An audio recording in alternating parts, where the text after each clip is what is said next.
There's a hurricane, so we need to move our aircraft to the other side of the state. It's going to take us 2 days to do this. 2 days, 2 lifts, 5 aircraft each lift. This is the first lift of 5 aircraft on the first day going out. I'm on lift number 2. Once we drop our aircraft off, we all hop in the back of a Black Hawk and we ride back to get the rest. I'm going to tell you a secret.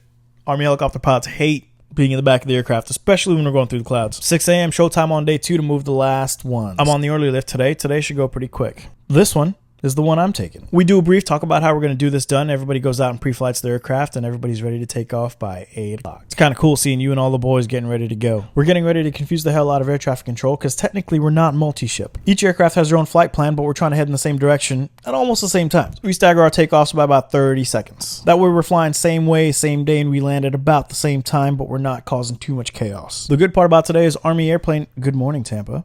Army airplane boys are supposed to come pick us up as soon as we land, so we shouldn't have that much time on the ground waiting to come back. Flying at 500 feet with the boys across the state is probably one of the best parts of the job. We land, we tie these aircraft up because hopefully the hurricane doesn't do too much damage over here, and the Air Force gives us a ride to the terminal. It's not too long before the Army fixed-wing guys lands to pick us up to take us back to base. Everyone's always asking, does the Army have airplane pilots? Yes, we do. This is them. And their job is to kind of support however they're needed. A lot of times it's VIP, but sometimes missions like this is a good change of pace for them. We call them C-12s, but the civilian version is called a King Air. Not gonna lie, they're nice. Usually after you've done your time flying helicopters and beating the crap out of your back, you hop over and you fly C-12s. We're trying to get into Tampa. Everyone else is trying to get out. It's a quick 30-minute flight and we're pretty much back at the base. This steep approach angle is pretty interesting. And it's a little bumpy on the way in. I lied. It's a lot of bumpy on the way in. Once we land, these guys will drop us off, drop our gear off. They'll take back off and get out of here too. It's a long day for us, a long day for them, but it would be even longer day for us if they didn't show up. Look at the ramp, how empty this thing is. Once a year, during hurricane season, the ramp gets this empty.